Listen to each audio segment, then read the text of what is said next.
Or two this evening, otherwise partly cloudy and cold, overnight low 19. A few clouds on Thursday morning, then mostly sunny, high 34. Mostly sunny and milder on Friday with a high in the middle 40s. That's your forecast from Storm Team 12. I'm meteorologist Jake Dunn.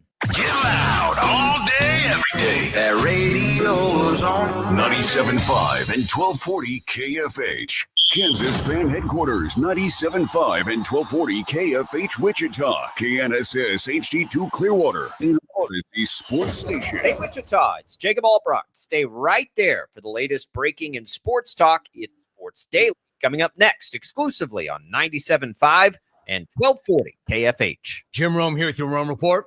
So we learned a few things from the Patriots punching the Giants in the face last night. Number one, I don't care that it was only the Giants or how easy their schedule is. The Patriots are a legit Super Bowl contender right now, period. Meanwhile, the Giants still don't get it. First-round draft pick Abdul Carter was benched for the entire first quarter. When asked why, he said, quote, bleep happens. What other player in the much less the third pick overall, has been benched twice in the last 3 weeks? Wrong answer, Abdul. It's like asking if you could have LT's number when you arrived was the wrong question. And memo to Giants quarterback Jackson Dart. We know you've got that dog in you, but like it or not, you've got to learn to get out of bounds and get down because availability is still your best ability. Josh Allen learned it, my dude. You can too. I'm Jim Rome. Remember, you can follow me on Instagram at Jim Rome. The holiday season is always more jolly with Prize Picks. Every sport, every play, every stat matters just a little more. On Prize Picks, you simply pick 2 to 6 players, choose more or less, and watch your lineups light up like the holidays. Download the Prize Picks app today and use the code ROME and get a $50 bonus credit instantly in lineups when you play $5. That's code ROME on Prize Picks to get a $50 bonus credit instantly in lineups when you play $5. Win or lose, you'll get $50 in bonus credit in lineups just for playing. It's guaranteed. Prize Picks, where it's good to be right. You do have to be present in certain states. Visit prizepicks.com for restrictions and details. Are you a parent of a 2 to 8-year-old? Listen closely for an exciting offer, then head to abcmouse.com/radio to learn more. By now, you've probably heard of ABC Mouse. ABC Mouse is like a little one-on-one teacher. It has helped her so much.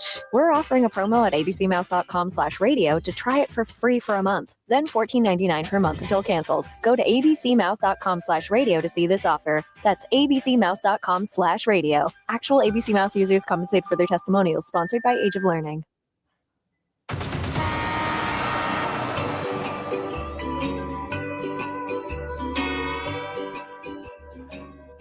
Now, from Wichita's most listened to sports radio, 97.5 and 1240 KFH, this is Sports Daily. Aloha, Mr. Hyde. Well, hey there, everybody. Welcome into another Sports Daily. It is a Hawaiian Shirt Wednesday. That is what Max had rolling for you there. Got to be honest, it's getting a little harder this time of year to roll out the nice thin Hawaiian shirts. But we're gonna power through this bad boy. This is a tradition I feel like that started in the wintertime as a middle finger to Mother Nature to say, get your cold weather out of here. I believe that's where we got started with this. Hat tip to our buddy Paul Savage. But we're gonna roll with it. Here we go. It is a Hawaiian Shirt Wednesday. It's a Wednesday after after a busy college basketball night with 2 games from our teams that we follow. So we'll dig into both of those. Our KU insider, Shreyas Laddha, is in a little later to help us on the KU side of things. We've got your calls at 869-1240, your comments, Facebook, YouTube, X, 12 News Connected, all the different ways you watch the show. You can leave us voice messages on the Odyssey app. Always appreciate those. If you're not able to sit there and make the call, you can make a message real quick. If you're listening on the Odyssey app, just look at that little microphone button. You click it, you leave the message. Max can take that right over the air. It's all what's on tap to you today, brought to you by the Wichita Brewing Company, where groups gather for holiday fun. While everyone's in town, make WBC your unofficial high school or college alumni meetup spot. More than 15 different beers, a Christmas cocktail list, and pizzas everyone will love. Make Wichita Brewing Company the place where groups gather for the holiday season. TJ, good morning. How are you? Good morning. I think that there's only one reasonable place that we can start this show. It's what everybody's wondering about after what we saw last night, and it's, what did you think of Mount Marty? How do you think that they're going to fare in the GPAC and the NAIA ranks this year? Boy, I don't know how to answer that question. Fine. Did I you don't know see anything about their peers. best part of the game last night? I don't know if you saw this. It's on Taylor Eldridge's Twitter. It was a picture that the Eagle photographer Travis Hang got of one of their guys shot a half court buzzer beater from 55 feet, nailed it, tossed a fake grenade into the stands, and covered his ears and ran to the locker room.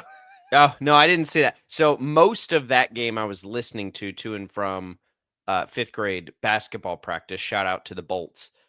We practice on Tuesday nights. These Tuesday night games, I was telling you before I left work yesterday, these Tuesday night games are interfering with Bolts practice. But I listened to most of the game, and I certainly heard the call. It was Mike and Dave were just laughing. Basically, that's probably why at the half court shot.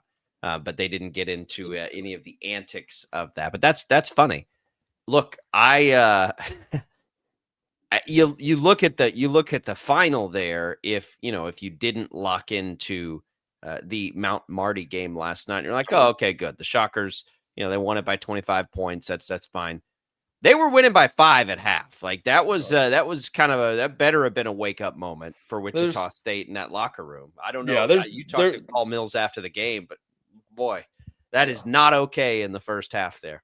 Yeah, there's multiple things that went into that, and he kind of explained of like it's a whole thing. He explained basically they were trying to do stuff on offense and experiment in this game just because they had the opportunity to against an AI team, and they experimented for 20 minutes, and then I think he told the team, "Yeah, that sucked. We're never going to do that again. Let's just go play basketball." So I think that's a lot of that's a lot of the part of it. And I don't have a problem with that. Look, they won by 25 points. It's no big deal.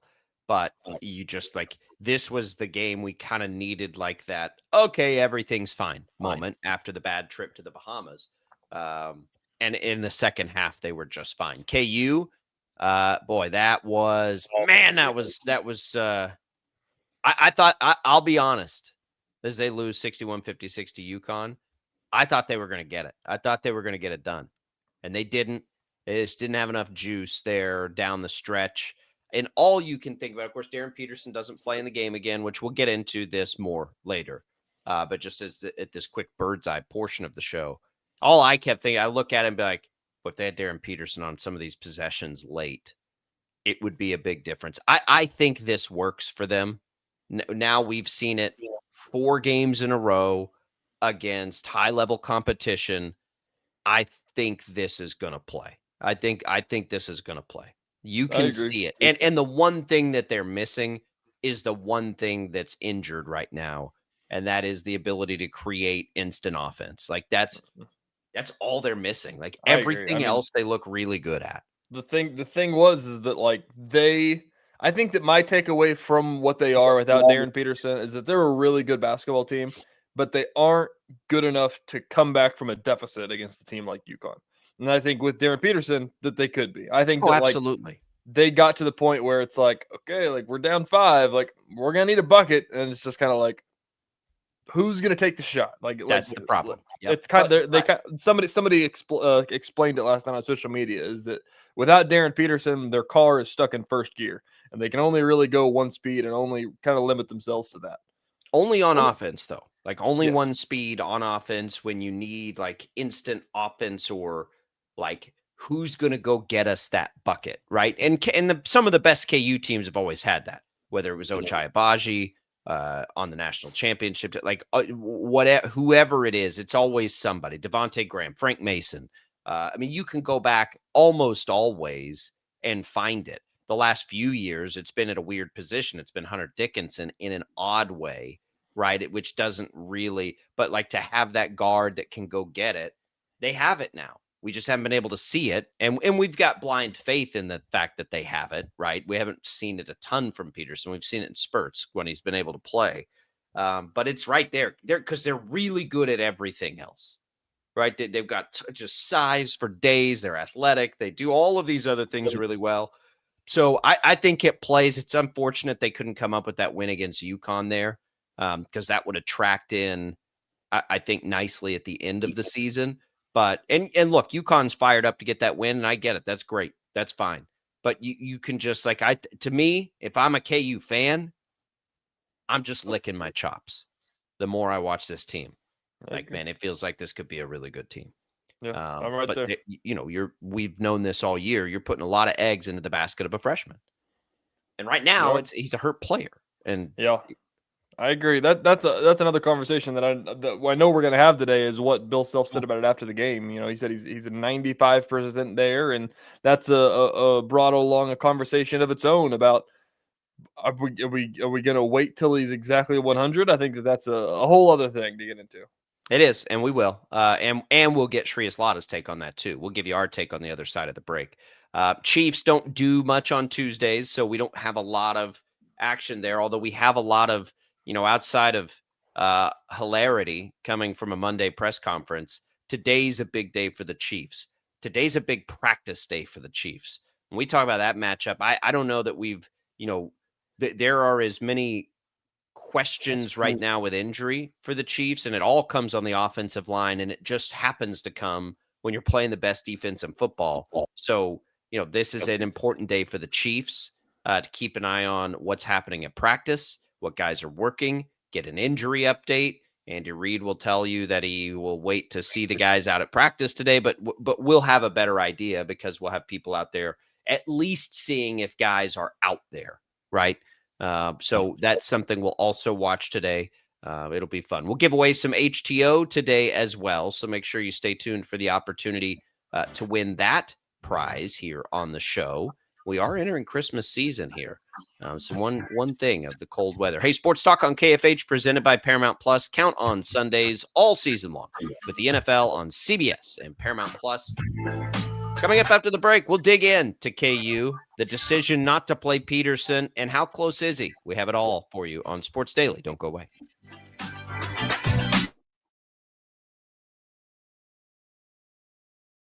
Lightning, hail, tornadoes, flooding. It's the worst of severe weather, and it's coming. Spring brings warmer temperatures, but also dangerous weather conditions. Stay up to date day or night with the Storm Team 12 weather app. You'll get accurate forecasts so you can plan ahead and stay safe, no matter the weather. Download the Storm Team 12 weather app, brought to you by Stutzman's Greenhouse. The future of television has arrived. Next Gen TV is here with stunning video, movie theater quality sound, enhanced voice clarity, and interactive features, all upgradable for the future. Learn more at watchnextgentv.com.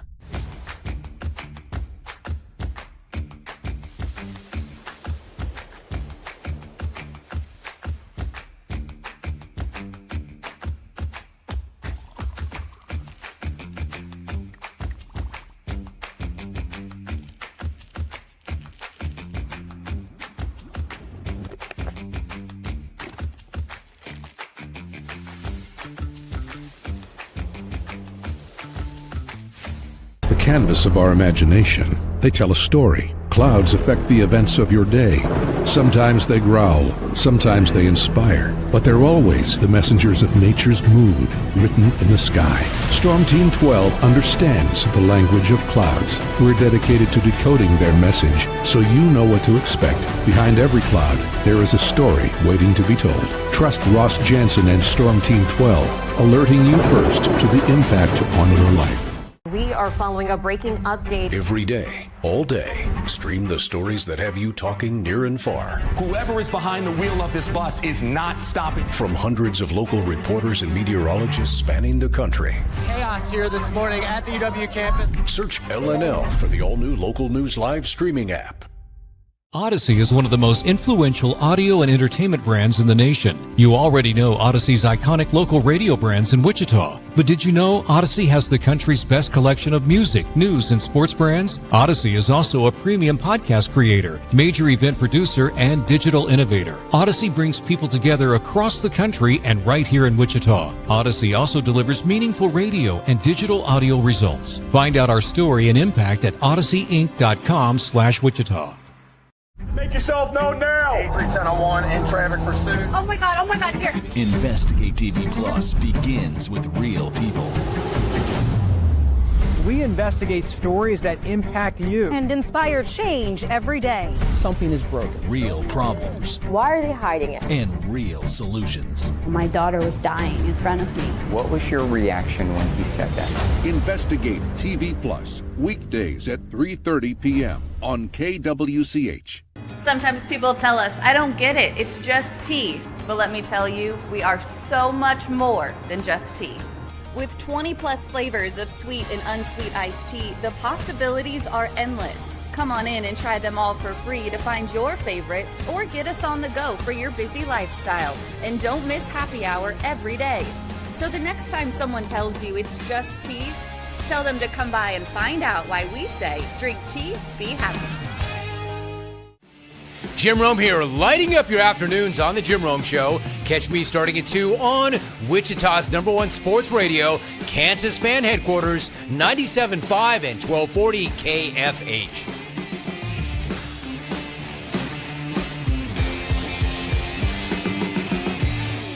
Mornings are busy. We're here to make your mornings better. We report the stories that affect you. 3 more hospital lies from contaminated apple juice just a day after the FDA issue a recall.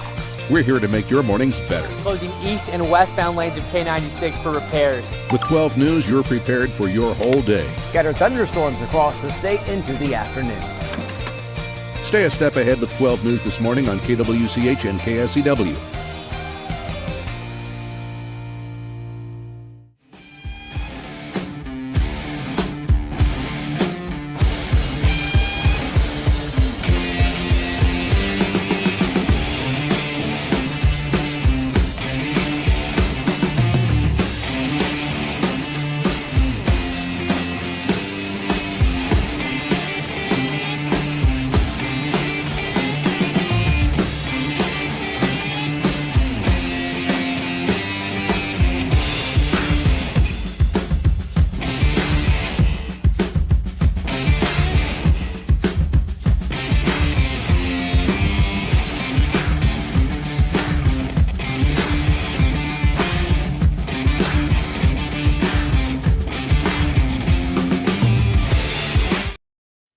This is Sports Daily on KFH.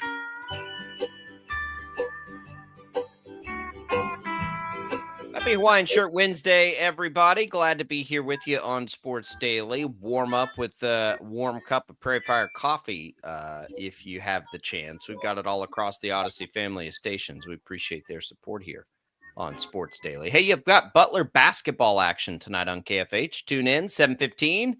Right here, 97.5, 1240 KFH. Butler on the road at Garden City, or listen at KFHradio.com. Download the free Odyssey app and search for KFH. Welcome back in. Jacob Albrock, TJ Cleveland here. Let's dig in a bit, TJ, to KU UConn. Also, the Shockers win last night. We'll get into that later in the show as well. TJ was at Wichita State. He's got all the commentary from Paul Mills. You've also been through some of the Bill Self sound. The Bill Self post game from last night, TJ, as they fall 61-56. Of course, the headline is that they don't play Darren Peterson. So we can start there in that decision. What is the latest then with Peterson and KU? Basically, somebody asked him after the game that what went into the decision of this, and he said that he didn't want to play him because of he feels like he's almost there, but he feels like now there's like a mental roadblock to get through with him because, I mean, I think the best way to describe that is that you watch him practice and he feels like he's like holding back a little bit and like scared to go full sprint and do the things that you have to do to play Division I basketball. And so he thinks that Peterson's still thinking about it too much for him to feel comfortable enough to play him. Said he's at 90-95% basically, and he's really close and he's day to day. And that brings forth the conversation that was on social media about like, I mean, it's like, what, like, does it have to be 100? Like Yes. We're a month into the season. Yes. Like, that's the question that everybody keeps asking. Yes, it has to be 100. It's a hamstring, and they're playing non-conference games that, quite frankly, don't mean a whole lot. It's Yes, it has to be 100%. Why on earth would anybody want when look, everything relies on Peterson for them this year. It's a soft tissue hamstring injury for a guy who by all accounts hasn't dealt with one of these before. Why would you ever push that when you don't need to? They don't need to beat UConn at home in early December to do what they want to do this year in the NCAA. I know we want to see him play. I want to see him play. Why would you push it at this point? I mean, it is the right decision, as frustrating as it is, in my opinion. I think that it is not 95% the right decision. It's 100% the right decision. I agree. I think that I agree with you. I think that it's an interesting conversation as you go forward, though, about like, is he going to play on Sunday? Like, what if he's at 98.5%? You know, No. If he's not now, I will say, if it's just mental, and Max, let us know if you have this sound TJ's talking about. If it is mental, then that's maybe something to work through a little differently, right? Like if it's just a little bit of a mental block, because it is a hamstring. Like you're afraid to explode with a hamstring, and he's an explosive player. Yeah. So I get that part of it. But if there is even a shred of a physical component and you've made it this far and you just picked up 3 non-conference wins that are going to help you if they need to help you in Vegas, there's just no sense to me to doing that. It just doesn't make any sense to push it. Like they don't need to do that. Yeah. I mean, I agree with you. I think that I don't want him to go out and get hurt again. Definitely. I think that the conversation, and I don't think that I feel like this because I understand the nature of the situation, but I think the thing that makes people so upset is, and it's more than a KU thing. It's a systemic thing, is the fact that he's getting paid and he's only going to be here for 1 year. And for, 7 of those games that we paid you for, like he's not playing. That's a really interesting perspective when you think about the NBA and how often guys are taking night offs. They get paid a whole lot more. I agree. And they take nights off twice a week, it feels like. Yeah, that's the big thing. That's what people are bringing up, is the fact of like, what is more important to KU fan? If you're a KU fan, answer this question. Like if you're mad about Darren Peterson, like what's more important to you? That you get 2 more games of Darren Peterson in early December, or that this team is a legitimate in March Madness? Like which is it? Which would you prioritize and say this is what matters the most? Because if what matters the most is getting a few more games out of this ultra talented player, and I get that, and you want to see him right now and you want to beat UConn in December, okay. But I would ask this, what do you remember more about last year and the year before? Early season wins against Duke or UConn? Didn't they beat UConn 2 years ago early in the season? Or an early exit for March Madness? Like, which sticks with you more as a fan? If there is any risk at all right now, and it is a soft tissue injury too, by the way, the pain tolerance thing, the soft tissue injury, an injury with a long history of flaring back up and getting worse, you don't take the risk. And again, I think if this hadn't all started so strangely, right, where we were like, what is going on here? Like if from day one they had come out and say, Peterson pulled his hamstring, we're going to shut him down, then we're probably not having the same conversation. I think this is all still maybe an after effect of that initial, I'll call it mishandling. I'll call it mishandling. I think that's fair. Mishandling of what was going on there, just talking about it. Then I think we're not as fired up about this.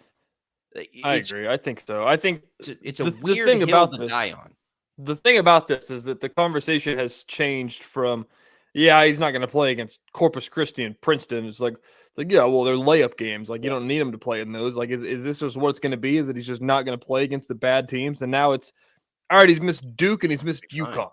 No, I think it's would you rather miss these games or any game in the Big 12. I agree. I mean, and it would be different if this were Wichita State and you need these games to boost. Like these are some of the best games you'll play all year. But the reality for KU is none of this matters. They need to win Big 12 games and they'll be just fine. This isn't a year KU needs to be trying to be a 1 seed. This isn't like it's none of that. KU just needs to make sure they get into the tournament healthy. Yeah, this is an interesting question, I think. Compare this to last year's team, for example. Like, what if it was DeJuan Harris that was hurt? Like, would they have injury? Would they let DeJuan Harris play at 95%? Same injury?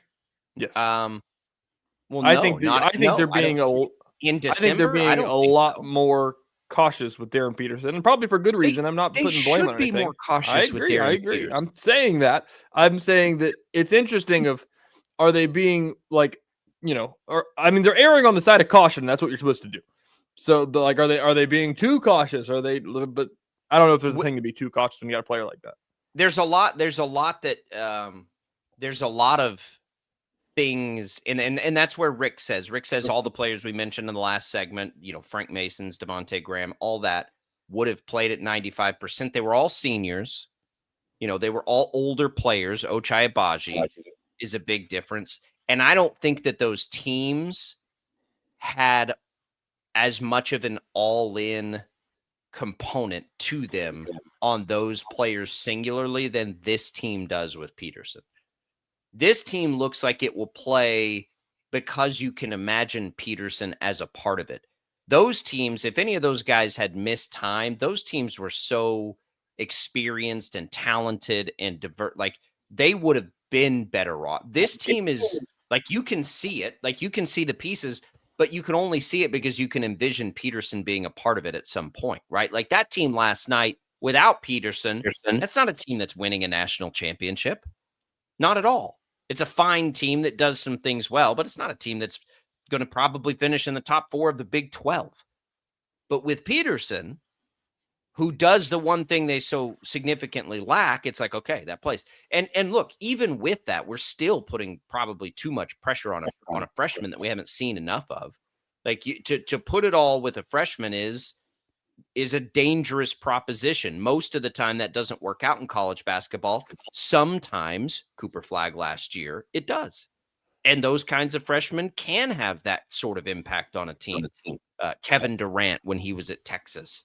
But there's far more examples of freshmen that come in and they don't have that kind of impact, even though they're really, really good. It's a hard thing to do. Peterson looks in the limited time and what you hear other people say about him, like he could be that kind of player. All the more reason to make absolute certain that he does not have any risk, any further risk to aggravate an injury that could make him miss far more important games. If there is any chance that hamstring's not ready to go, no, you don't mess with it. It's a hamstring. McCullough went through some of this bad back, right? And McCullough was given a hard time. And why isn't he playing through this? And I think there was, it felt like there was perhaps more annoyance maybe from the coaches that he couldn't. But I'm so glad that anymore, at least to me, like, and Rick just brought it up, so maybe I'm being naive. I don't think there's quite as much, this is some diva that is protecting his NBA dress. I don't think it's that. I think he's being protected. I think he's got a hamstring injury, and they just have too much relying on his ability to come out and score 20 points a game. Yeah, I think I can't remember who's posted this on social media yesterday, but bringing up like what Bill said last night, I think that somebody said that from an outsider's perspective, if I had to take a guess with no context, like this would probably be like he practiced in full, he played, and then after practice, Bill was like, "Hey, how you feel?" And he's like, "Yeah, pretty good." And it's just like could be. Then it's or like, Bill can see it, or Bill can see it in practice, and he's like, he's not exploding the way he's supposed to. What's going on? Like, what's going on here? And it's like, well, I don't want to. And then it's like, okay, well, then you're not ready to go. Like, we need you to be ready to go. We need you to come out and say, I'm good. Like, I am 100% good. This kid's probably terrified. He doesn't want to let everybody down. He wants to play. He clearly loves KU. based on everything we're seeing. Loves it. He's recruiting other players to come play there. And I'm sure he's scared to death. He's probably never had an injury like this that he's had to work through. He's 18 years old or 19, however old he is. Like I'm sure he's scared to death. And I don't think Bill Self wants to put that out there right now. He's a freshman. This isn't the same as senior Ochai Agbaji played 150 college basketball games knowing like, yeah, I'm fine. I'll be fine. No, it's a kid that's doing this for the first time who has the weight of the world on his shoulders and the weight of the world on his future as a future number one NBA. Like I cannot even, I've never had that much pressure on me in my life outside of like having kids and making sure they're alive on anything. Like I can't even begin to comprehend that, especially as an 18-year-old. So if he needs a minute, let's give him a minute and get him here for Big 12 basketball. To play the devil's advocate, well, I guess siding with you, devil's advocate to people who feel like he's being too cautious or something of that nature. Like, think about it this way: is that next year when he's playing in the NBA, this is common practice. Oh yeah, like, he's shut down for a month. I know, like, and it's not and I think that part of that is too that they play 82 games, and it's frustrating the way it happens in the NBA, and that's what you and I talk about all the time. But like, that's just how they handle it in the NBA. And I think that's more so the fact of like, hey man, like we invested a lot of money into you. Like we're not going to ruin this. And so I get it, but we invested a lot of money. KU invested a lot of money in Darren Peterson to help them win a national championship, not to beat UConn on December 2nd, period. That it's just not what is important. Darren Peterson is there to help them win a national championship. It's not to win games in the holiday tournaments. That like period. So how about this team's chances to do that? It's a little ambitious to start talking about that level of success. I think you start with the things that I think most of us see. Like I think this team plays. Look, they scored 56 points last night, right? Peterson helps that tremendously. But they took UConn. They had UConn down 4 at half. UConn got on that little bit of a run in the second half. The rebounding in the second half absolutely killed KU. That's unacceptable. That Peterson's not an impact really on that. I don't. If I'm that's the thing to me that the young team here needs to take away. Like you can't ever get out rebounded like that. It was so frustrating to watch the offensive rebounds for UConn late. Most of the offense they used to get their lead, to me, felt like it came from KU's inability to rebound the basketball in the second half. So that's the easy learning point for this team. This should be a team that never gets out rebounded when Taylor and Badunga are on the floor. Are you kidding me? Trey White's got enough size. Like they should never get out rebounded. I don't care who they're playing. They shouldn't get out rebounded, and they did in the second half. There's your learning moment. Like if you could get 100% like laser focused effort to what we saw, I don't know, what would you say? I would say 75% of that game last night. If you can get that level of intensity and focus defensively and on the boards, and then you get the offensive addition of Peterson, I do think that is a team that has a chance to make a tournament run. If Peterson's as automatic to the offense as everybody seems to think he will be, I haven't seen enough, and I don't follow these players before they get to I don't follow them in high school or anything else other than Grady Dick, obviously. I haven't, we've seen him for just a handful of games. That's the only basketball I've ever seen Darren Peterson play. But I'll trust everybody in the things that they say. But if you get that, I think it tracks. I think it tracks to a good team, a really good team. Yeah. It's just a question that we're going to keep playing what if about. And that's the other part of this is that like you watch last night's game and everybody does this. You watch last night's game and it instantly turns into like, I didn't even look at the box score. And I guarantee every KU fan didn't even look at the box score of that game. It's like, how did we lose this game? It's more so of like, God, I wish we had Darren Peterson out there. We would have won that game. And it's true. It's true. So they shot the three pretty well yesterday, at least as far as volume. 5 of 18. They took a lot of them. They didn't shoot that percentage, and I don't think they ever will. Is Peterson, you maybe know this better than I do. Is Peterson a sniper? Like, is he a big time I know he's a big time creator. Is he a big time shooter? He shoots well, yeah. Yeah, so that should help get you to, I don't know, 35%. This still, and we've known this, like I could have told you that, like, they're not going to be the team that leads the nation in three-point shooting. That's okay. They need to be a little bit better than 5 a game, right? They probably need to be closer to 8 or so. But it's if they can, boy, if they can bring that physical nature, that defense, if they can bring all that to the table and just get a little bit more easy offense through Peterson, it's a go. Here's another bold prediction for you, and we'll ask Shreyas Laddha about this. Kind of have a feeling Peterson's going to play this weekend, and this will be the end of it.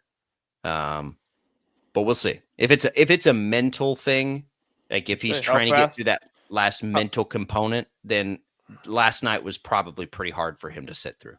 Yeah, I agree. Depends on how fast you can get the 5%. If we're aiming for 100, can you get 5% in 3 if practices? The 5% is fear of re-aggravation, right?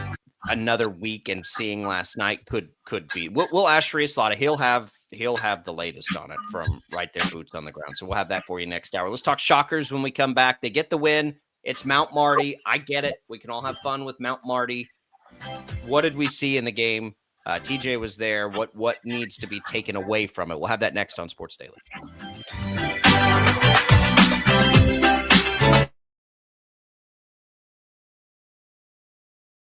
Lightning, hail, tornadoes, flooding.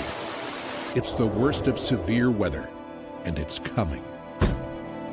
Spring brings warmer temperatures, but also dangerous weather conditions. Stay up to date day or night with the Storm Team 12 weather app.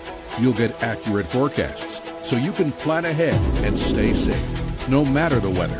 Download the Storm Team 12 weather app, brought to you by Stutzman's Greenhouse. The future of television has arrived. Next Gen TV is here with stunning video, movie theater quality sound, enhanced voice clarity, and interactive features, all upgradable for the future. Learn more at watchnextgentv.com.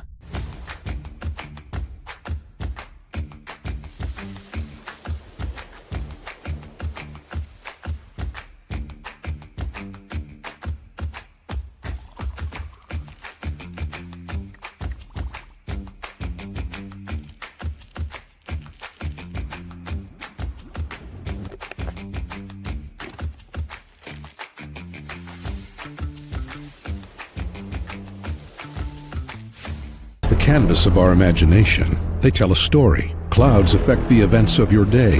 Sometimes they growl, sometimes they inspire, but they're always the messengers of nature's mood written in the sky. Storm Team 12 understands the language of clouds. We're dedicated to decoding their message so you know what to expect. Behind every cloud, there is a story waiting to be told. Trust Ross Jansen and Storm Team 12, alerting you first to the impact on your life. We are following a breaking update. Every day, all day, stream the stories that have you talking near and far. Whoever is behind the wheel of this bus is not stopping. From hundreds of local reporters and meteorologists spanning the country. Chaos here this morning at the UW campus. Search LNL for the all-new Local News Live streaming app. Odyssey is one of the most influential audio and entertainment brands in the nation. You already know Odyssey's iconic local radio brands in Wichita. But did you know Odyssey has the country's best collection of music, news, and sports brands? Odyssey is also a premium podcast creator, major event producer, and digital innovator. Odyssey brings people together across the country and right here in Wichita. Odyssey also delivers meaningful radio and digital audio results. Find out our story and impact at odysseyinc.com/Wichita. Make yourself known now. 83-10-01 in traffic pursuit. Oh my God, here. Investigate TV Plus begins with real people. We investigate stories that impact you and inspire change every day. Something is broken. Real problems. Why are they hiding it? And real solutions. My daughter was dying in front of me. What was your reaction when he said that?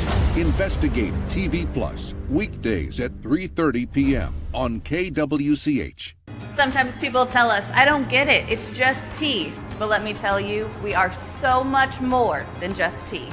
With 20 plus flavors of sweet and unsweet iced tea, the possibilities are endless. Come on in and try them all for free to find your favorite or get us on the go for your busy lifestyle. And don't miss happy hour every day. So the next time someone tells you it's just tea, tell them to come by and find out why we say drink tea, be happy. Jim Rome here, lighting up your afternoons on The Jim Rome Show. Catch me starting at 2 on Wichita's #1 sports radio, Kansas Fan Headquarters, 97.5 and 1240 KFH.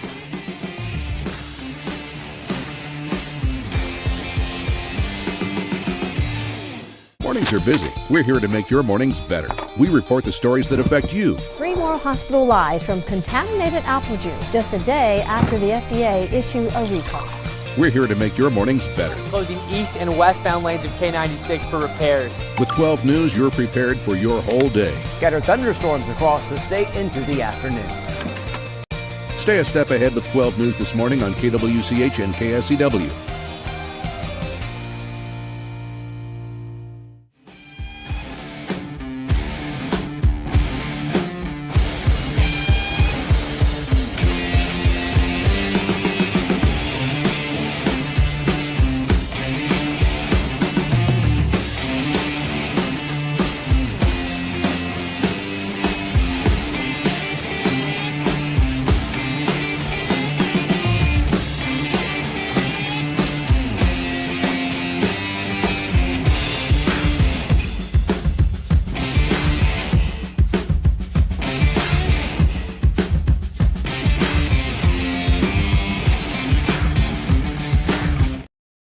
On KFH.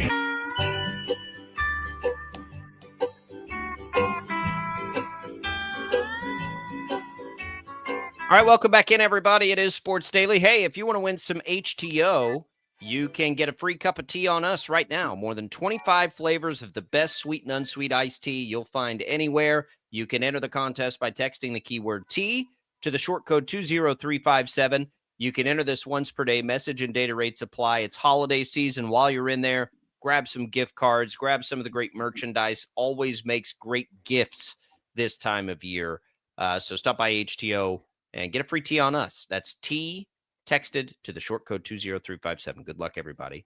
Michael says on X, as for Peterson at KU, it feels like an agent/management team dictating when he'll play, not coaches or medical staff. And if so, I'm sure that speaks to self-proclaimed frustration he mentioned in Vegas and could lead him to calling it quits if that's where NIL has things. This is not the first time Bill Self has dealt with a talented player, a player trying to get to the NBA, a potential #1 overall draft pick. He's very experienced in dealing with this sort of thing. I don't think NIL has anything to do with high draft capital players being a part of Kansas basketball in the Bill Self era. And if his agent or management team have anything to do with it, that's also not something new and exclusive. I don't think that's the case here. We'll ask Shreyas Laddha for you, Michael, after the break, if he thinks it's the case. I don't. I think the frustration comes from not being able to get Peterson out there yet. He's hurt. That's frustrating. We're all frustrated. Bill Self's frustrated. I'm sure Darren Peterson is frustrated that he can't go yet, but he can't go yet. He has a hamstring injury. And again, if this initially would have just been TJ, hey, Peterson strained his hamstring, he's going to be out a month. Like, I don't think we'd be having any of this speculative stuff. But that's not the way it was rolled out. And so because of that, everyone's sitting here wondering, like, well, what's really going on here? I mean, there is, I don't know. I mean, I it's a conspiracy theory, and we've talked a lot about the conspiracy theories around this. But I mean, the fact that, Bill Self has said, to Michael's point, he said he was frustrated about it. And it's like, you're the one making the decisions, Bill. But if he's hurt, he's hurt. I agree with that as well. So I don't know. I think that there's a little bit of everything involved, and I think wouldn't that Bill you be Self, frustrated about it though? I would be if I can't play my best player. Yeah. Yeah, me too. I'd be frustrated that he's hurt. I just like, for me, the thing that keeps me, like, I go all the way back to when we were hearing, like, why did he come out of the game? He's got cramps. It's like, okay, That's for me. That's where I go all the way that far back, and I'm like, no, he's been dealing with this hamstring. They didn't realize it, which is a little problematic, but they didn't realize it in the beginning. And he was playing through this at the beginning of the year, is what it seems like to me. I think that then they get it figured out. If that's the case, I think that it's, that's what arises a lot of the conspiracy theory. Like you said earlier, like the mishandling. Like, I think that it's weird because it's gone. The thing that brings out all this stuff more so than everything else is the fact that it was cramps and then it was a hamstring. And that very well might be a correlated injury. And I think it is probably. I think it absolutely is leg cramps. It was probably a hamstring injury. Yeah, and so I think that that's the part that everybody's just like, well, they need time off for his cramp. Now he needs time off for his hamstring. Well, when is this guy going to ever play at Kansas? I think they didn't realize how bad it was in the beginning. That's what I think's happened, and now they're having to be. And look, yeah, there could absolutely be somebody who is looking out for the best interest of Peterson, the NBA player, Peterson, the professional basketball player, that's saying, guys, we're not just promise us that this is not we want 100% clearance before he's out there. And I don't have a problem with that anyway, because I don't want it re-aggravated in Big 12 play. Like, if you think it's frustrating now, wait till they're playing Houston, in a game that might help dictate the fate of the Big 12 standings. Like, that's when it's frustrating. The reality for Kansas is these games don't mean a whole hell of a lot now, other than it gets the team ready, right? But as far as resume stuff, they're going to have so much of that on the table. Like, when every game you play for 2 months when the Big 12 starts is a quad 2 or quad 1 game, right? Do they play not that high in the Big 12? I don't think they do. Then none of this really matters. Like, they're fine. They just you got to get that kid. You got to get that kid 100%. I don't disagree with the decision at all. If he's not ready to go, he's not ready to go, and you got to get him ready to go. All right, let's talk. Let's talk about Mount Marty. The Shockers beat him 95-69. Nice. And I don't know, I don't know what to take from this, TJ. I'm troubled by the fact that they had only a 9-point lead at halftime. So basically, let me give you the post-game commentary here, because okay, the question, and Taylor was the same way, that I had the same questions. You go to the post-game, and it's just did you get better today? You're obviously gonna win these games. It's the question is what do you want to do in these games? And Paul Mills openly said, we are going to play a non-D1 opponent every single year, and he wants to play one a year to have on a schedule. He likes them, and whatever your opinions are on him, it doesn't matter. Paul Mills likes him. He's going to schedule him, and it's what do you want to do in these games? Because obviously you're going to win the games, but do you want to go out and just get a feel good, just go obliterate an opponent and win by 50? Do you want to work on different formations? Do you want to work on different sets? Do you want to see your young guys play more? Treat it as a freshman game, basically. You know what I mean? It's just kind of what were the objectives in this game? And he openly said, that we wanted to come out and I wanted to play the whole game in a completely different offensive set. And everything that we did was going to flow out of the set. We didn't want to go fast. We wanted to work everything out of this. And we did it for a while. And we got a couple of the looks that we wanted, but it kind of just made everything confusing a little bit. And it kind of made more sense in my head than when I actually saw it go out. We practiced it for an hour on Sunday night and just rolled it out. And it looked like crap. So I walked in the locker room and said, all right, sorry, guys, that's over. We're not going to do that ever again. And then they played basketball, and they scored 52 points in the second half. Yeah, and I don't have a problem with that, honestly. I don't. The problem comes, in general, I don't. The problem comes from the fact they didn't look very good in the holiday tournament. Yeah, I know. For 3 halves out of 6, we'll call it anyway, they didn't look very good. Yeah, there were times they looked good. So, maybe in normal circumstances, I can appreciate that a little bit more. I don't mind the strategy of it. We're just talking about what we need as fans, right? Too. It just the optics of it coming off of the holiday tournament are a bit jarring. It's kind of the same thing we're seeing with K-State right now, where you had hopes riding pretty high And then it's just crashed a little bit, and you're just trying to, Yes. like, get back up, I get that agree. plane back up in the air and say, like, what are we, where are we here? I will say that two comparisons of the two programs, Wichita State has seemed more inspired than K-State has lately. So, we're basing shocker expectations on nothing. Like, we don't have a baseline for this team. We only have what we've seen. We also don't know. I'll speak for myself. We don't know anything about their peers in the conference.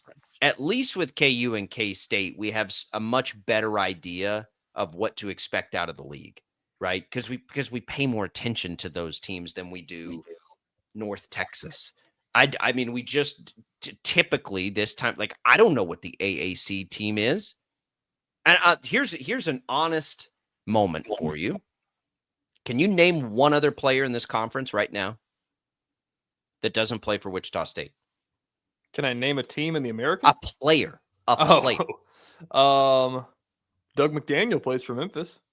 I forgot about that. So yeah, there's one. But like I can't, and I'm fully like admitting that now, to just say until they start playing conference games, I don't know anything about this conference. We've seen a bit of Tulsa, right? You might have seen a bit of like it was USF, I think, playing in one of the holiday tournaments that was on TV. Saw a little bit of a few of their games. But it's not much yet, and we won't until they start playing Wichita State, or at minimum playing each other in conference play, right? We have to let that separate out a little bit. I've got nothing to stack the Shockers up against. I don't know what, like, that's what makes trying to predict their finishes so hard, other than when we see them early in the year, it's like, okay, well, what do we think about this team? Normally in the American, we at least know, like, we know Memphis's players, right? Like last year and the year before, it's like, oh, Memphis is going to be really good. They got a bunch of really good players. We don't know that even about them so much. I don't think I know another player besides Doug McDaniel. Like last year, you could name PJ Haggerty, you could name Yaxel Lindeborg at UAB. Those guys both are gone. Yep. So it's the worst. Name maybe the whole Memphis starting five, in some years. But let's you're still in the early stages of coming on here full time. Like, I will always fully admit on this show, I'm not ever going to pretend to know stuff that I don't like. I don't care to, it doesn't hurt my feelings to admit I don't know anything else about the American right now. I'm not spending my time, what limited time I have, locked into the American Athletic Conference basketball. I'll leave that to guys like Taylor Eldridge, who are much smarter and do this thing like full time. Like, great. I'll lean on his knowledge of it. I'm not watching it until Wichita State starts playing these teams. I'm not. Big 12, on the other hand, you give me a good Big 12 game, I'm in. Like right now, like if they're playing non-conference games and it's a good Big 12 team locked in, saw a ton of Iowa State playing out in Vegas. Like, yeah, I'm in on that. So we have a better idea of how to stack them up. So when we watch the Shockers, it's really like the Shockers versus the Shockers. Yep. Like, what do we see out of this team? Where do we see the upside? And historically, how could that play? Yep. And some of the enthusiasm over the last 10 days has absolutely gone out of that balloon. Like, yes. 100% it has. It has. You have an opportunity to get it back, though, on Saturday. That's a quad one opportunity at Northern Iowa. And I mean, they openly spoke about Northern Iowa the most I've ever heard them talk about an opponent in the post game of a game against a different team. Like, and granted, it was an NAIA team, but like they kept saying, like, we understand that all four of our losses have come away from Koch Arena, and in all four of the losses, we kind of get punched in the mouth first, and then we try to come back and we fall short. And we are harping at every practice of what we're doing wrong so that doesn't go happen again. And, we wanted to experiment with some stuff tonight and just to see what it looked like. But because we know we've got Northern Iowa on Saturday, and that's, we've had opportunities at quad 2 and quad 1 wins, and we have to take advantage of them. So Northern Iowa and DePaul, who are their next two, are both inside or right around 100 in the KenPom, which is a good barometer because it's right around where Wichita State is. And then Wofford and Eastern Kentucky are not. Wofford and Eastern Kentucky should be nice, cozy wins before they get into conference play. So it's a big next couple of games. Let's see if they can recapture some of that enthusiasm. And I think that they can. Again, I know it was disappointing in Aruba, but we saw as many good halves as we saw bad halves. So now how do you eliminate the bad halves? And so last night, when you only see a 9-point lead in the first half, and I'm glad you were there for post, it's like, that's a bad half. You can't have the bad half against Mount Marty. And then, of course, the good half in the second half. By the way, it was the Bahamas. Bahamas, not Aruba. Oh, yeah. Aruba. You're going Beach Boys on me. That's right. Jamaica. Ooh, I want to take you. Bermuda, Bahama. Come on, pretty mama. Yeah. Ammunique starting to score. One little takeaway from that. I think that's an interesting development. We'll come back. More college basketball talk in the next hour and the other things happening in sports. Don't go away.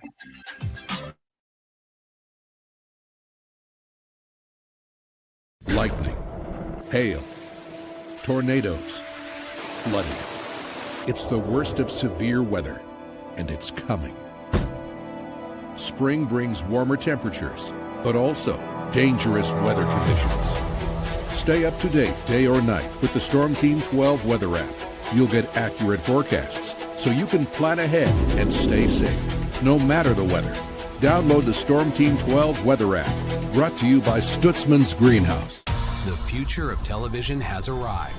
Next Gen TV is here with stunning video, movie theater quality sound, enhanced voice clarity, and interactive features, all upgradable for the future. Learn more at watchnextgentv.com.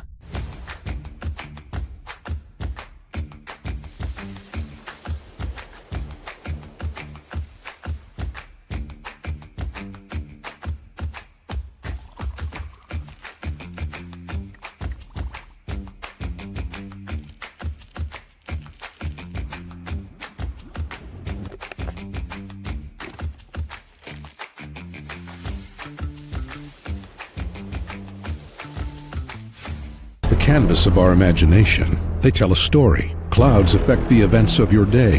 Sometimes they growl, sometimes they inspire, but they're always the messengers of nature's mood written in the sky. Storm Team 12 understands the language of clouds. We're dedicated to decoding their message so you know what to expect. Behind every cloud, there is a story waiting to be told. Trust Ross Jansen and Storm Team 12, alerting you first to the impact on your life. We are following a breaking update. Every day, all day, stream the stories that have you talking near and far. Whoever is behind the wheel of this bus is not stopping. From hundreds of local reporters and meteorologists spanning the country. Chaos here this morning at the UW campus. Search LNL for the all-new Local News Live streaming app. Odyssey is one of the most influential audio and entertainment brands in the nation. You already know Odyssey's iconic local radio brands in Wichita. But did you know Odyssey has the country's best collection of music, news, and sports brands? Odyssey is also a premium podcast creator, major event producer, and digital innovator. Odyssey brings people together across the country and right here in Wichita. Odyssey also delivers meaningful radio and digital audio results. Find out our story and impact at odysseyinc.com/Wichita. Make yourself known now. Avery 1001 in traffic pursuit. Oh my God, here. Investigate TV Plus begins with real people. We investigate stories that impact you. And inspire change every day. Something is broken. Real problems. Why are they hiding it? And real solutions. My daughter was dying in front of me. What was your reaction when he said that? Investigate TV Plus, weekdays at 3:30 p.m. on KWCH. Sometimes people tell us, I don't get it, it's just tea. But let me tell you, we are so much more than just tea. With 20 plus flavors of sweet and unsweet iced tea, the possibilities are endless. Come on in and try them all for free to find your favorite or get us on the go for your busy lifestyle. And don't miss happy hour every day. So the next time someone tells you it's just tea, tell them to come by and find out why we say drink tea, be happy. Jim Rome here, lighting up your afternoons on the Jim Rome Show. Catch me starting at 2 on Wichita's #1 sports radio, Kansas Fan Headquarters, 97.5 and 1240 KFH.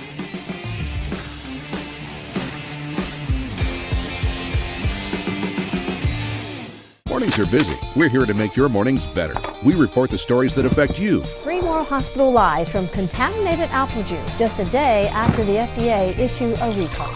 We're here to make your mornings better. Closing east and westbound lanes of K96 for repairs. With 12 News, you're prepared for your whole day. Scattered thunderstorms across the state into the afternoon. Stay a step ahead with 12 News this morning on KWCH and KSCW.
Now, from Wichita's most listened to sports radio, 97.5 and 1240 KFH, this is Sports Daily. Aloha, Mr. Hyde. Happy Hawaiian Shirt Wednesday, everybody, here on Sports Daily. Glad to be with you. Jacob Albrock, TJ Cleveland. We're not ready for the cold. We're rebelling with our Hawaiian shirts. Well, some of us are.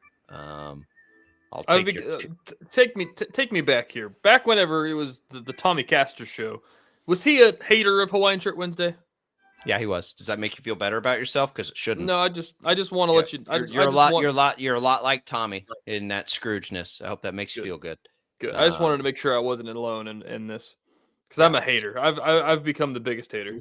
Yeah. Well, your Tumbavakas hat maybe is it's a little festive, I suppose, at least. But listen, you're the one wishing cold weather. I hope you're happy. I think out of spite, I may just start doing the show outside on my deck with a coat on. Do it shirtless, tough guy. Give the fans what they want. It's cold outside, so this is my response to that cold. I don't like it. I don't like it one bit. All right, let's talk TJ real quick. Just some final thoughts there on the Shockers. Shockers get the win last night individually in the game. We've talked kind of a lot like philosophically about it. I mentioned Amunique scoring is interesting. He got off to kind of a quiet start. I remember as a prospect, we were very intrigued by him, but he is starting to fill it up a little bit on offense, which I think is probably a pretty good development for this team throughout this last little bit here. Yeah, it is. He was a guy that they brought in who they really expected to be a shooter that could really make a difference on this team. They brought in, him, Gray, and Giles to be able to shoot it from deep. And he's kind of struggled this year in the early goings and some of those early games that he just, didn't look that good. He didn't make shots. And so I think he just kind of didn't do anything, right? Like he was just kind of. He put him up, but he missed a lot of them, and then it kind of turned into just doing some cardio and, lost the confidence to put him up and everything like that. But I think in the Bahamas, they've kind of harped on him to keep putting up shots. And then last night was an opportunity that Paul Mills talked about, that was one of the good things, is that him and Mike Gray didn't have a great tournament in the Bahamas either, I don't believe. And so it's like letting those guys see threes go in is a big deal. And that was one of the big positives from this game. So if you can get him going, that's a big deal, because he's talked about they want to go 10 deep. And he's a younger guy. I think he's only like a sophomore. And so it's like that's a big deal if he can get going. I agree. In the time that I have spent and been able to watch, I've listened to more Shockers because they keep playing all these Tuesday games. I've listened to a lot of Shockers Tuesdays and Saturdays, like the busiest days of the week for me. And I've seen them. The times that I've seen them, I have really been in on the 10 deep idea. The idea of just fresh bodies going 100% all the time, because I think they have that kind of roster. Like Giles clearly is going to take his shots one way or the other. Other than that, I think we're looking at a pretty balanced, could be anybody on any given night. We've seen games where I think, in my opinion, that Berg has looked like the dominant big comparatively to his, and we've seen games I think where Okorafor's looked better. I agree. He's looked really well throughout this early part as well. Another thing from last night, Noah Hill, the Sunrise Christian freshman. Coach Mills talked about him. He named him the player of the game last night. He had 5 rebounds in 5 minutes. And like, I don't know if you've gotten the chance to watch him play because he hasn't had a ton of minutes, but like I've not. He literally jumps out of the gym. Like he's an unreal, like, and he's only like 6'8", 6'9". Like he's not a big by any means, but he plays like a center. He's a lot of fun to watch. He got in, got 5 rebounds, got 6 points in 5 minutes, and made 2 free throws. And that was something that he was really struggling with as a free throw shooter. And so having him as well, if Berg or Okorafor get into foul trouble, or just having him come in as a bench spark as one of the most athletic guys on the team is good as well. So there are positives you take away from this game. I don't know that. Look, to me, if I think about that, I think about like the development of TJ Williams and thinking about a future roster in 2 years built around Will Hill, which would be kind of interesting. But you know, look, Williams is the best story to me of this season. We're selfish to it. I get it. He's a local, but it was totally unexpected. And so now it's again like Wilberg / Okorafor look like that can play in this league, right? Giles looks like a premier scorer in this league. He needs to make a few more of these shots here lately. That's like get back to a little, and I think he will because his confidence is unwavering. Yes. So Amunique, Gray, Kendall, like there are guys up and down this roster that to me athletically can play in this league. I think Boyd is doing exactly what they brought him in to do, which is lock people up. So I want them to play well here over the next couple of games and figure out a way to win them when they have a chance to win them. They didn't do that. It's weird because like, and we talked about this the other day. It's weird. We talked about this the other day is the fact of like, they've lost 4 games. All 4 have come on the road, and all 4 have been 2 possession losses where they had a chance basically to take the lead in the final couple minutes. And that's what every single game has been for them so far. So, I mean, you don't want to – it's weird because, like, you can take it to one of 2 ways, like we talked about on Monday, is the fact of, like, are you – gonna take a moral victory and say, man, we're doing the right things, we're just coming out a little too flat and we can fix that? Or do you take it as good night, guys, can we just stop doing the same things over and over? We have a good first half, please. Yes. It's National Signing Day. Congratulations to all those families out there having a great day because of it. It's an incredible day for everyone. Congratulations. I'm just seeing some of it, TJ. There are some decisions being made today. I know that's changed a lot, but around the country, I'm seeing basically signing day to me, especially football signing day, has turned into it's just kind of the finish line. It's like for all these coaches, it's the finish line, and there are a lot of flips. There are a lot. We saw Lincoln. We saw Lincoln Cure carry his out to the buzzer, and it was signing day. He signed to K-State. Nobody knew what he was going to do. I'm looking right now. Texas Tech just signed the 15th best player in the country out of the state of Georgia. So if we're talking Big 12 here and you want to know if Texas Tech has staying power with what they're doing this year, they just took a 5-star out of the state of Georgia, who's a top 20 player in the country.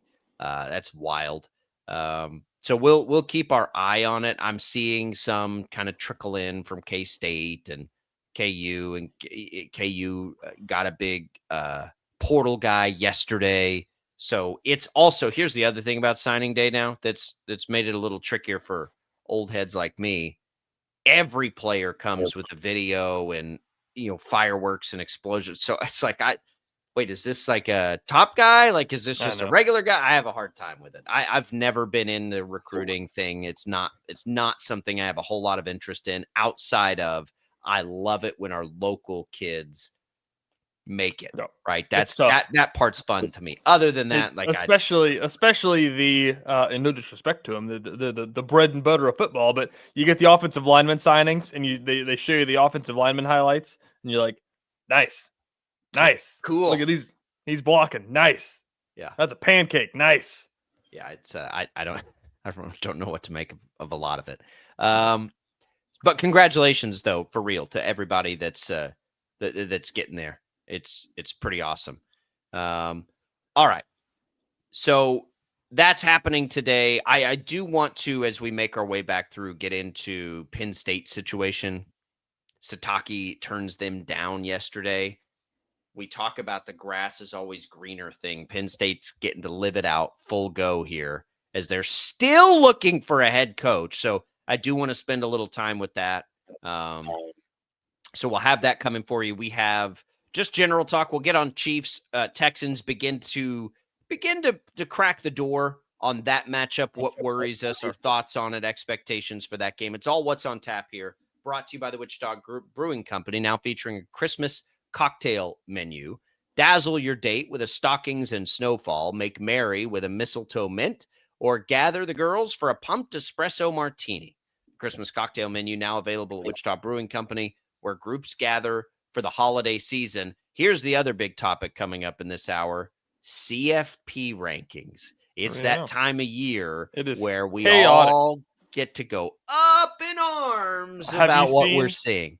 Yeah, we'll get into this. My favorite part of the CFP rankings is the fact that they have now just given up on projecting the group of 5 champion and the 4th conference champion, and they just put a placeholder in for conference champion. Like, we're not putting Duke on there. I don't care who you put on there. We'll discuss it. BYU's getting hosed here. So what's the latest? What are we looking at? There's a comparison. Alabama makes a jump, even though BYU only has 1 loss. What do you know, TJ? You've got a team with 1 loss surrounded by teams with 2 and 3, and it's a Big 12 team. Rinse, wash, repeat with the CFP rankings. So we got a lot to get to in this hour of Sports Daily. Stick with us. Your calls, your comments, all available, all welcome as we make our way through a Wednesday.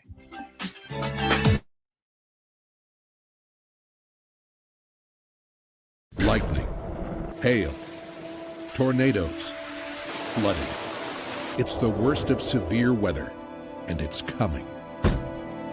Spring brings warmer temperatures, but also dangerous weather conditions. Stay up to date day or night with the Storm Team 12 weather app. You'll get accurate forecasts, so you can plan ahead and stay safe, no matter the weather. Download the Storm Team 12 weather app, brought to you by Stutzman's Greenhouse. The future of television has arrived. Next Gen TV is here with stunning video, movie theater quality sound, enhanced voice clarity, and interactive features, all upgradable for the future. Learn more at watchnextgentv.com.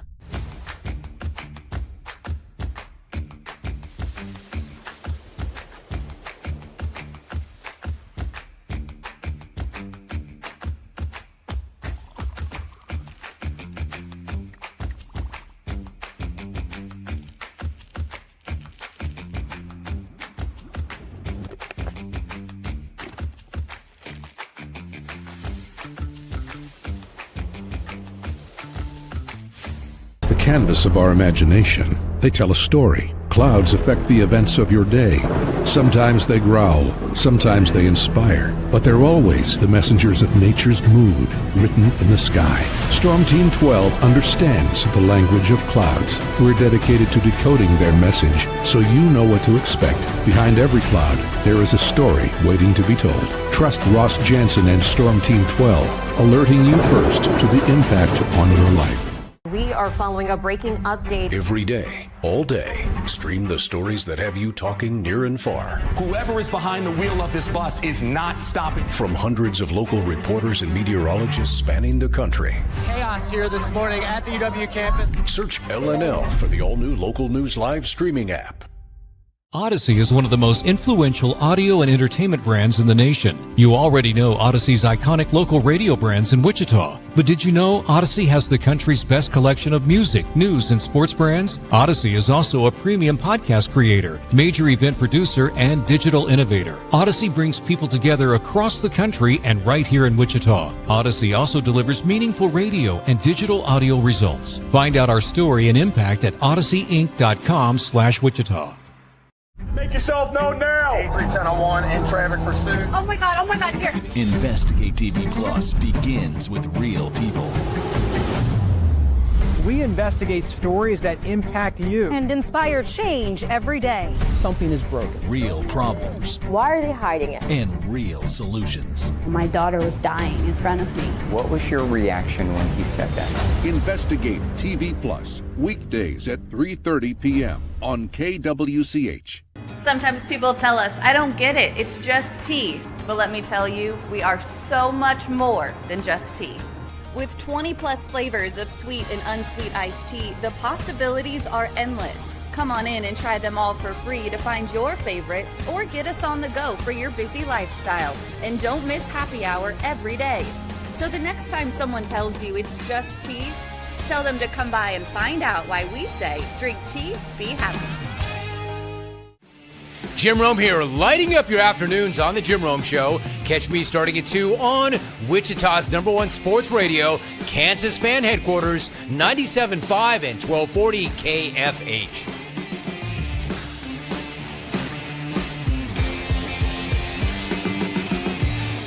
Mornings are busy. We're here to make your mornings better. We report the stories that affect you. 3 more hospitalized from contaminated apple juice just a day after the FDA issued a recall.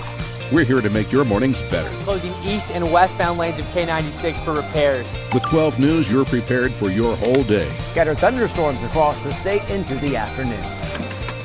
Stay a step ahead with 12 News this morning on KWCH and KSCW.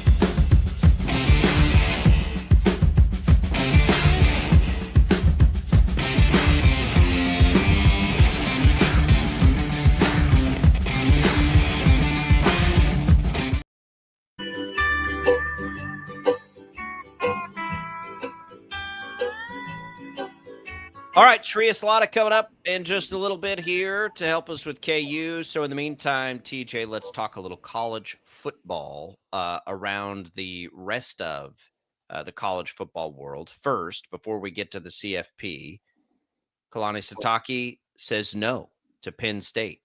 Another coach saying no to Penn State. You had James Franklin there. Now you can't replace him with anybody. What are they down on their list to? What I don't understand is if you're Penn State, how you ever make that decision without knowing damn well who's going to replace him. Like LSU had a pretty good idea, probably. Nobody would ever admit it, but probably that they could get Lane Kiffin, right? Like they I assume had a pretty good plan for what they were going to do. James Franklin, the last 3 years before this season at Penn State, 11, 10, and 13 wins. Okay. You're firing that, and you're just making your way down the list. I agree. They will not be capable of making a hire now that makes more sense than James Franklin did. Now you're going to have to live with it, and they could get that. You could still get it right. You could still get that guy that takes you to a national championship, all that stuff. But to fire James Franklin in the first place was stupid. And now you've got egg so much all over your face if you're Penn State. And this is the classic example of you're not as important as you think you are. Exactly. I mean, they're down to like number 12. Like, I would have been impressed if they could have gotten Sataki. Like, I didn't even think that. Oh, like, my gosh, like we've said, that wasn't even a name that we thought was even being floated around. Like, I don't know where you go from here. I mean, every guy that you wanted to get basically got paid already, and so it's like, I don't know what they're gonna do, but I agree. I mean, there's no way that you can get better from this. Like, I think I'll even go as far to say, like, even in like a 3-year span, they will be worse over the next 3 years than they were in the prior 3 years, 100%. I agree with that. Yeah, I agree. Like, at this point, like, there's an argument you could have made. I mean, if they could have went out and gotten whoever, name one of the guys that you wanted to go get, whoever it would be, like, you could get better at Penn State. Like, and not much better, but I think that there's a chance that you could have. Who would have been the hire out there? I mean, it would have been a bit like, I agree. Their original list of like Matt Rule, like, that's not going to do it. If you could have got Kurt Signetti, I'd have been moved. Yeah. Signetti, I would have been okay with Rule. Rule has got a bit of a, he's got some staying power, but is Penn State a better program than Nebraska? I don't know. Like, big picture. I mean, they were under James so Franklin. Interesting. They that's were under James Franklin. I know. That's what's so interesting about the Penn State job. That's what's so interesting about the Penn State job is the fact of, like, what is Penn State? Like, Penn State was really good under James Franklin, but, like, Penn State isn't Ohio State. Penn State isn't Michigan even. Penn State's not any of those top SEC schools. Like, I mean, they're the 4th, 5th best team in the Big Ten. Yeah. That's what they are. Yeah. It's my goodness gracious. It just doesn't whatever. It makes me so happy. It makes me happy. So, and I bring this up to say to everybody out there that clamors for these things because your team had a bad year. Exactly. To just chill the hell out when you've been successful over a period of time and you have one bad year that didn't do what you wanted it to, maybe even 2. Chill, because you got to be able to hire somebody still to come in, and good luck to all of these programs going through this exercise, right? I agree.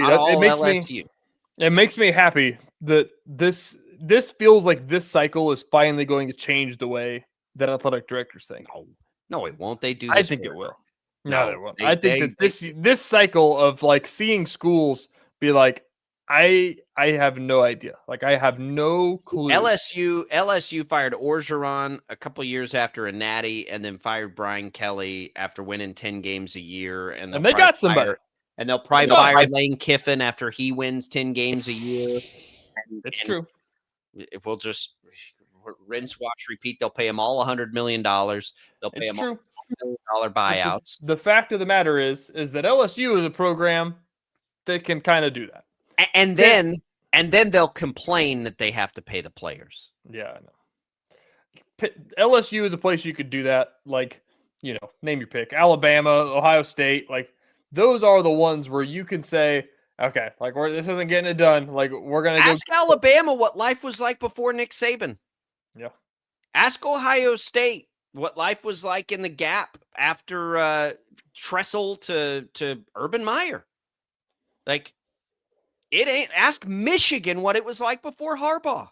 Yep. Ask Texas what it's been like after Mac Brown. Like, it's not. It almost doesn't ever work when you fire the guy that's having a lot of success.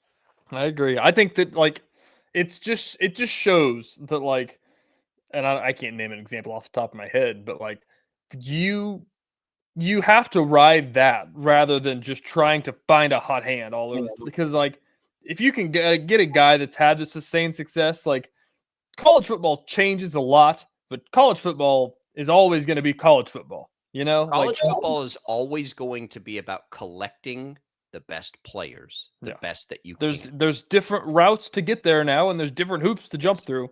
But like, if you have done it in the past, like you can do it again. A lot of the time that involves the head coaches having the right coordinators around them to go get those players and help seal the deal. It's a lot of having the correct resources to be able to seal the deal with those players. This is what Chris Kleiman was soapboxing about after their last loss. Like at some point, there are teams collecting all the best players and spending 4 and 5 times as much money. Like you're never going to be able to compete with that. Yep. What I disagree with Chris Kleiman about, and he's been a guy in the business for a long time, so who am I to say this? But it's always been that way. Nothing's changed. It's always been that way. We pretend like Kansas State had a real chance at any point over the last, outside of a couple of magical seasons, had a real chance to compete with Alabama or Ohio State. They didn't, and they won't. Nope. At least now, if you can go put it together, it's out there for you. A la Texas Tech, a la TCU for 1 year.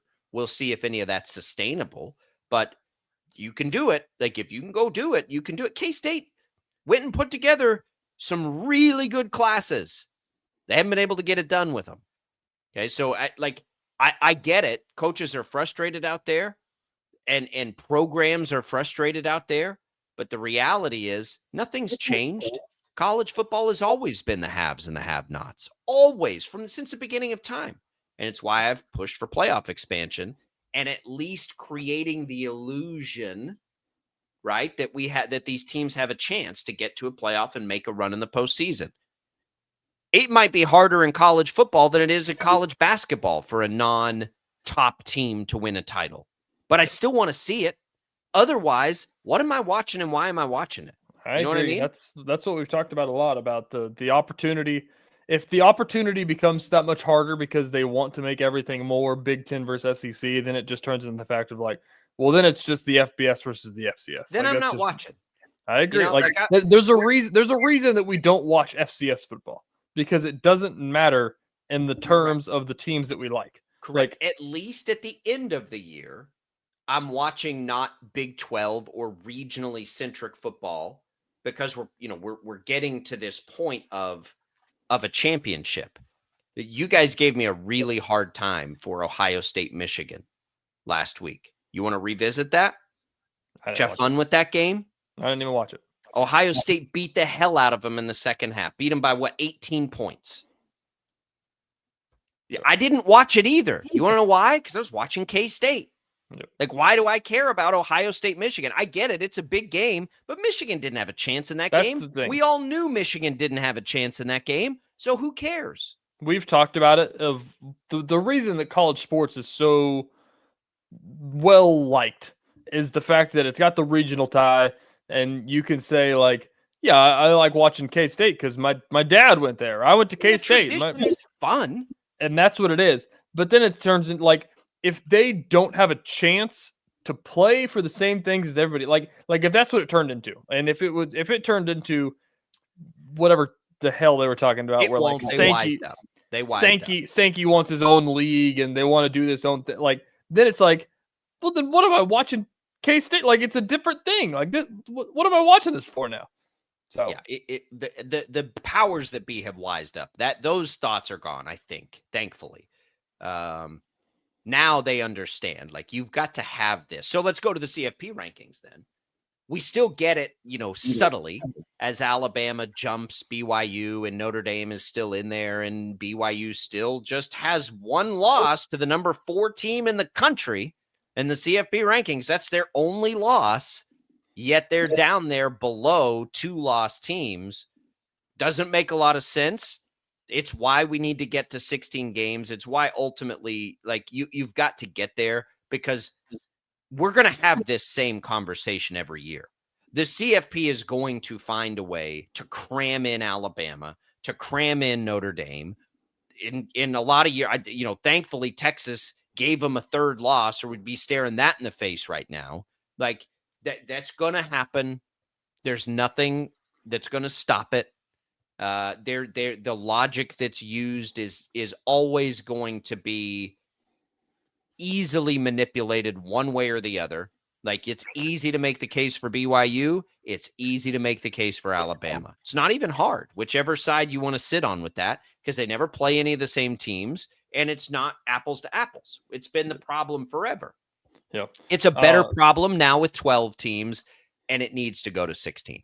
It needs to go to 16. There's no world where BYU loses one game to Texas Tech, who's number 4 right now, and doesn't have an opportunity late, and has to watch other teams jump ahead of them with very comparable resumes. The only thing about 16 teams is that it runs two things. First thing is they spread these games apart so freaking far. Like, it is the longest playoff, and already I feel like it is. And it's the big. I said this last year. The biggest crime right now in college football is the amount of time it will take us to get from conference championships to the start of this thing. Exactly.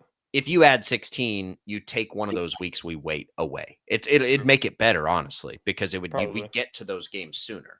You have to make it that. You have to make it a way where there are conference tie-ins like you have it right now, or something of that nature. Because that's never been threatened. They would still have you can't dilute it just by adding all the big powers that be and not including the whoever you want to put. No, I mean this year is a great year. Like, if we were to take it today before conference championships are played, you would all of these teams we're wondering about would be in, right? So right now, the kind of the clutter comes with Oklahoma, Alabama, Notre Dame, BYU, Miami, and Texas. I think if we were at 16, all of those teams would be in. They would. So, like, that clutter, and in reality, when we look at it, Texas, Notre Dame, Alabama, maybe Oklahoma, maybe not. Like, those are all teams that you can squint and say, that team could maybe win a natty.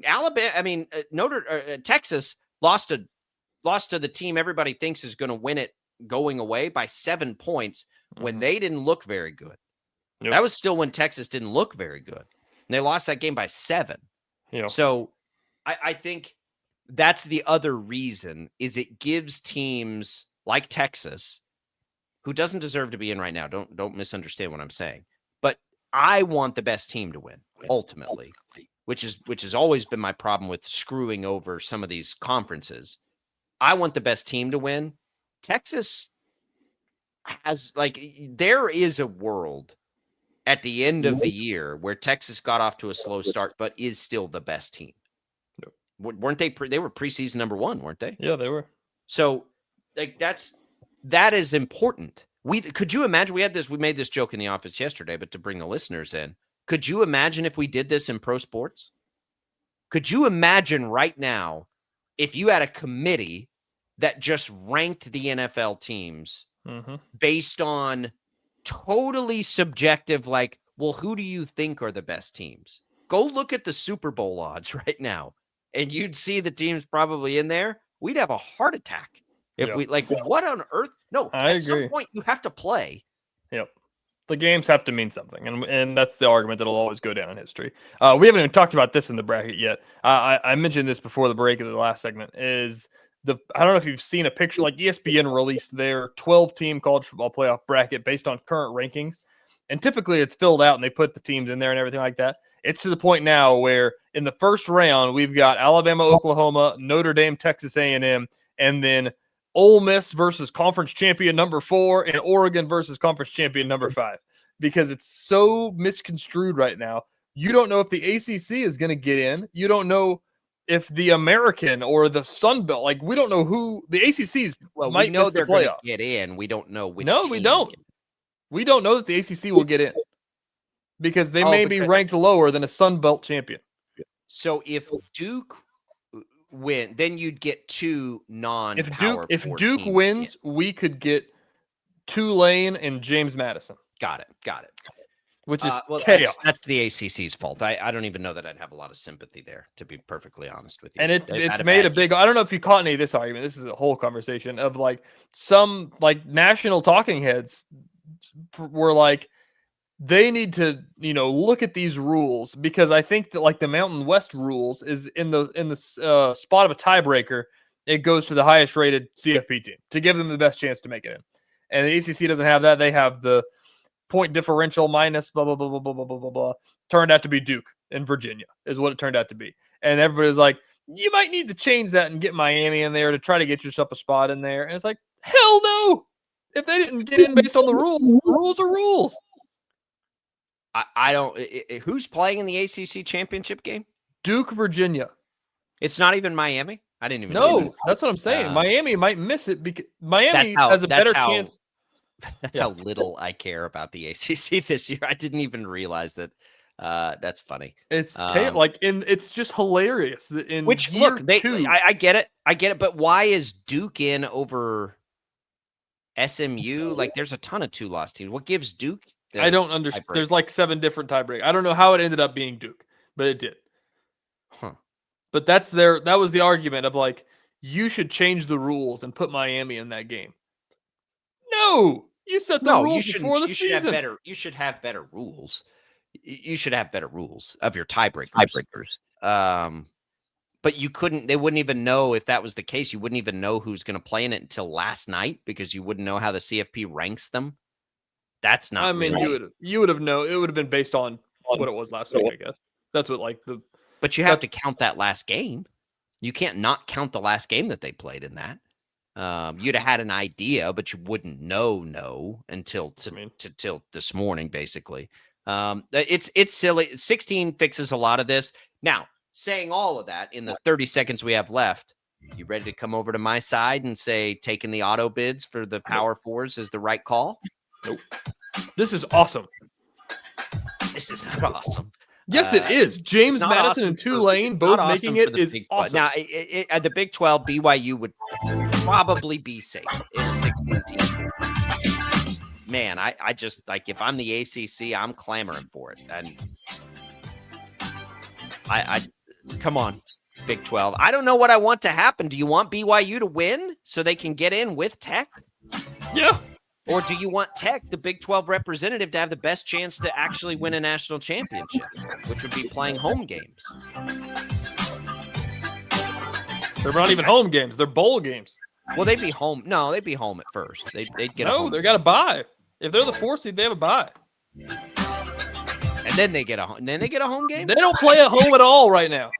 Okay, we'll come back. Lightning, hail, tornadoes, flooding. It's the worst of severe weather, and it's coming. Spring brings warmer temperatures, but also dangerous weather conditions. Stay up to date day or night with the Storm Team 12 weather app. You'll get accurate forecasts, so you can plan ahead and stay safe, no matter the weather. Download the Storm Team 12 weather app, brought to you by Stutzman's Greenhouse. The future of television has arrived. Next Gen TV is here with stunning video, movie theater quality sound, enhanced voice clarity, and interactive features, all upgradable for the future. Learn more at watchnextgentv.com.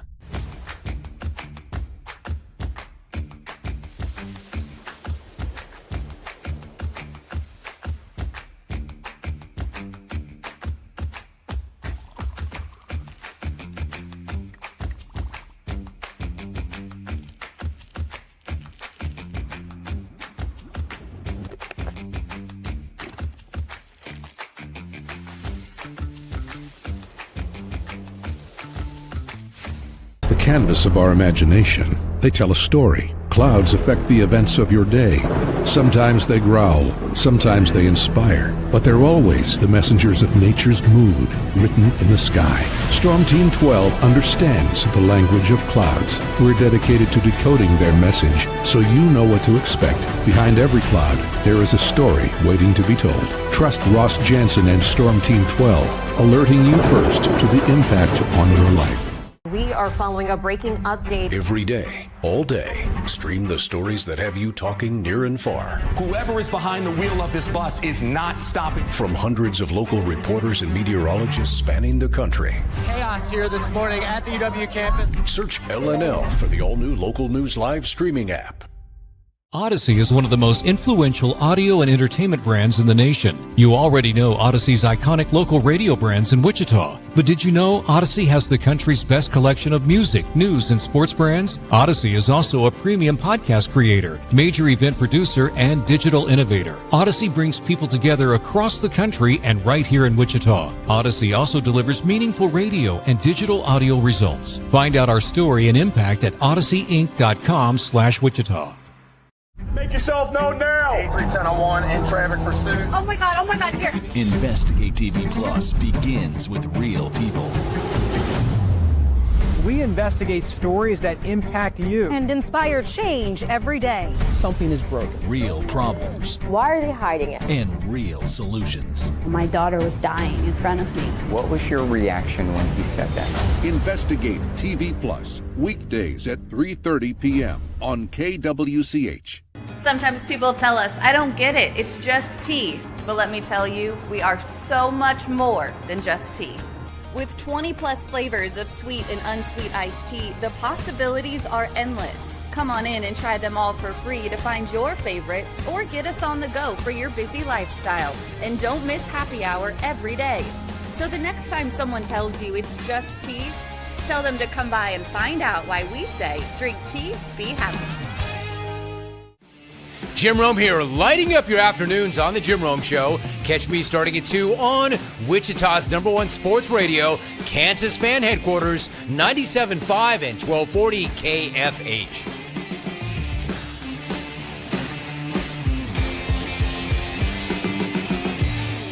Mornings are busy. We're here to make your mornings better. We report the stories that affect you. 3 more hospital lies from contaminated apple juice just a day after the FDA issued a recall. We're here to make your mornings better. Closing east and westbound lanes of K96 for repairs. With 12 News, you're prepared for your whole day. Scattered thunderstorms across the state into the afternoon. Stay a step ahead with 12 News this morning on KWCH and KSCW.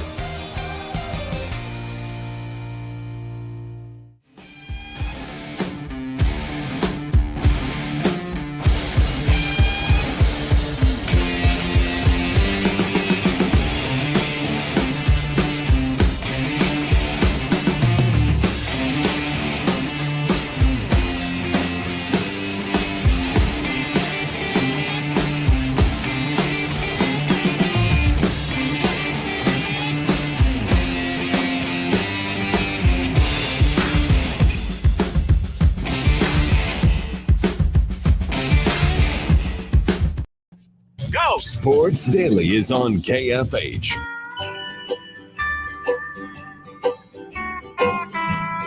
And now, digging deeper with the teams you follow, it's another Sports Daily Insider interview on KFH. All right, welcome back in, everybody, here on Sports Daily, joined now by Shreyas Laddha, KU Insider, beat reporter for the KC Star. Shreyas, big one in Lawrence last night. We'll start with the Peterson piece of this first, because it looked like that was a game KU would have won if Peterson played. Like they have it right there, and it's so easy for us to watch. They're playing really well. You watch the end of the game, and it's just like, man, it'd be nice if they had Peterson late. But he doesn't go 95%. I'm fine with it. I get KU fans are pissed. They want him to play. I get it. How, like, is it – what are we doing here? Just the hammy wasn't quite ready yet? Yeah, I mean, I think they're just being overly cautious, right? And I think there's some level of he wants to play. Bill Self wants him to play. But there's a lot more at stake here for him compared to other players, I think. The reality of the situation is nobody's 100% at any time in college basketball season, right? You know, most guys are not 100% healthy when you're this far into the season. I think there's some level of Bill Self is protecting Peterson because he went out and directly said, hey, this is as much decision as like my decision as it is his and obviously the medical staff. But I mean, before Vegas, I was told this UConn game was the target date. I mean, he practiced for 3 days before this game. In my mind, if he doesn't suit up Sunday against Missouri, I have no idea what's going on. It feels like it should have happened against UConn, but I don't know. It feels like what we've all been kind of confused about. And it's an injury, and injuries are injuries, and that's what they are. But it's kind of confusing about, like, when is the target return? I think that this was the target return, and then it felt like I don't know if they were surprised that it wasn't there or if they maybe expected that it was going to be there. Like you guys were talking about, I think that the post-game comments and I know you posted something about it, and I know that you said the full context changes the way you think about the 95%. So, I mean, just it's an interesting situation. No, I definitely think it is, and I think there's some level of, well, he's only played 2 college basketball games since in his entire college career. I just don't really understand this whole calculus of, like, if he's 90-95%, don't play him. I get being overly cautious, but this is the only season he's going to have at Kansas. I know he wants to play that game as much as anybody, I'm sure, especially against a game, against Dan Hurley and UConn, which is probably to give him looks that a lot of teams won't give him. And clearly they need him, right? Like, people, like, this team is good, but it's just not good enough to be the top 10, top 5 team in the country at home, mind you, without Peterson, because their half-court offense is just not good enough.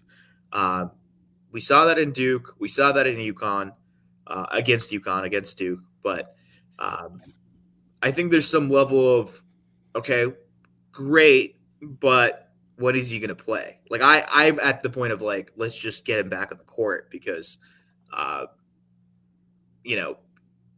there's only so many more games left, right? If he doesn't play Sunday, then when is he coming back? We've, day to day, he's close, this and that. We've been hearing that for a long time. I'm pretty surprised to hear you. I'll be perfectly honest. I'm pretty surprised to hear you take that approach, Shreyas.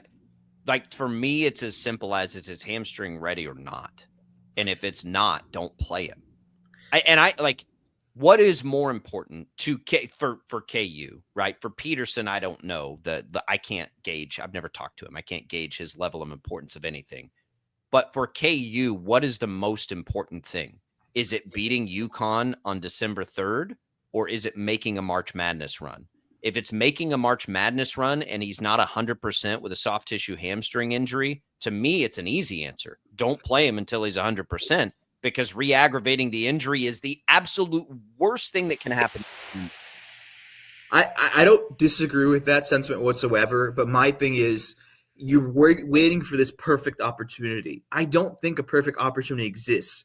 Is he really going to be that much more ready, 5% more by Sunday? Bill said, I asked him what the timeline is of this week. He said, well, he'll be off tomorrow. Then, he'll be like, if he's good to go, he'll play Thursday, Friday, Saturday practice, and then, we'll go from there. I mean, you have to ask yourself, you are the guy on this team getting paid $6 million. Obviously, the hamstring thing is a big thing. But if you're 95% and you're practicing in games, Bill says you look good. To me, there's a lot more going on behind the scenes that Bill Self is. I mean, like, he said he looked really good today when I asked him that at the press conference, right? So clearly Bill thinks he is ready to go. But Bill was protecting his player a little bit, I think. And look, Bill has had a history where he's pushed guys sometimes to come back from injury quickly, and it hasn't been as good as it's been. He did it with Doak, the Kevin McCullough thing, the same thing. So I get it. Be extra cautious. His camp should be extra cautious. I completely understand it. But this whole March Madness run thing, to me, you can't keep losing games. They're 6-3, right? And you say he doesn't come back Sunday against Missouri, then whatever everyone's timeline was, my reporting, everyone's reporting on this beat, it's completely just butchered because we have no idea when he's coming back if he doesn't come back Sunday, in my mind. And I just think it's a little frustrating if you're a KU fan because you need him to be better than cohort because you have to integrate him back into this team that plays different without him. And it was going to be tough against UConn, but it'll be tough against Missouri or whoever else because it's going to take a game or two. The thing is about it, though, that we've talked about earlier on the show is that the situation, I don't know if mishandled is the right word, but like it's given the door, it's letting the door open for conspiracy theories because it's turned into from cramps to a hamstring injury to we think it'll be UConn, then it's not UConn. And that's what is driving all this stuff about, well, he's just cashing it in. He's just taking his checks and going to go be the number one. And that's what's doing all this stuff. Like, is there a way that this could have been handled differently? Do you think that that's what is causing all of this stuff? Well, I absolutely think it was mishandled pretty badly. Bill Self lied about it, right? I mean, like he straight up said, he got a hamstring injury that morning before the game that he missed. I was told about the hamstring injury on Monday afternoon, mind you. And then he comes back and runs it back and says, no, actually it happened before. And I heard it happened at the UNC game. I think Bill should have just been honest since day one because they called it a cramps. Then they said it was a stomach thing. I'd asked Bill if they're all kind of related. He said, yes, I think they are. I think, I'm not going to sit there and say, Bill Self, he didn't have cramps, but I 100% think the hamstring thing has been something he's been dealing with since the Louisville game. I don't think it was just a cramp thing. I think either they misdiagnosed it or they just didn't want to tell what it really was and thought it would be he'd come back quicker. But, I mean, this has gone on a lot longer than I think anyone anticipated, including Peterson. He wants to play. I know he wants to play. But there's some level of protection from him that Bill Self has to have. His camp wants. This is a guy who's going to be protecting him overall. But every game that he sits in this stacked draft class are guys that he's competing with the number overall pick are playing. AJ Bonsa, Cameron Boozer, Amon in Tennessee, etc. All these guys are playing games, and they're the ones who are competing for the number one overall pick. Kansas needs him. I think he should have played. I think if he's 95%, and if you're practicing multiple games, I'm a little surprised they didn't play him against UConn. It's hard. Look, if they'd have come out in the beginning to TJ's point and said he's got a hamstring strain, yes, he's going to be out 2 months, we wouldn't even be having this conversation. We'd just be counting down until he's ready. So absolutely. Brandon asks and says on X, let's call a spade. They're load managing him until later in the season. What happened to the goal of winning all your games? And I would just ask Brandon and anybody else, assuming he's actually got a hamstring injury, which he does, I think. Would you rather beat UConn in December or be playing in the Sweet 16? Because if he's hurt and it's a hamstring injury, one of the most re-aggravatable injuries in sports, absolutely. If he's not 100%, I am in the camp that you don't play him until the risk of that re-injury is so small, because we are watching Kansas play. They're not going to do anything special without him. So you have to make sure when you're playing the biggest games that you have him. And so if he's not healthy, he's not healthy.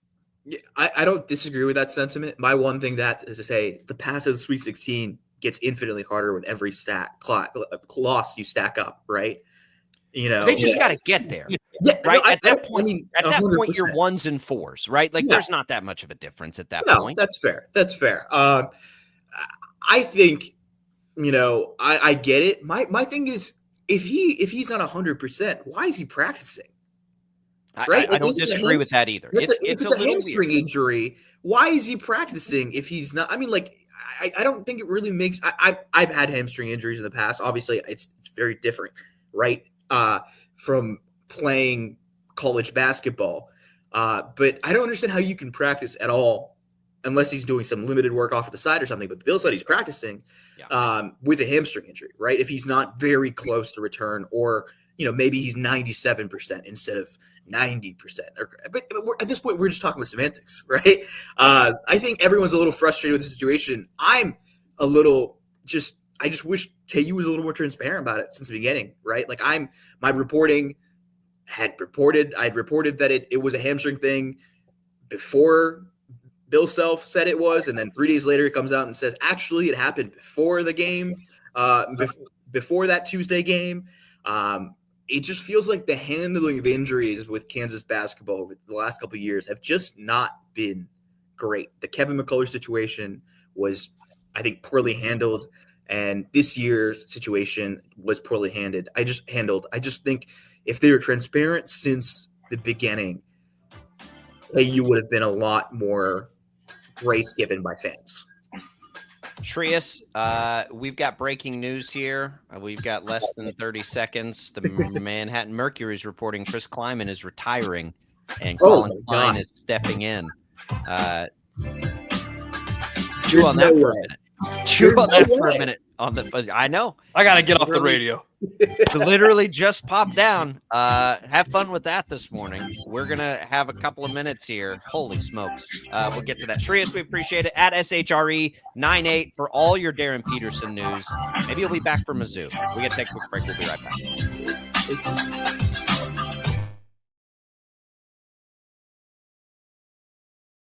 Lightning, hail,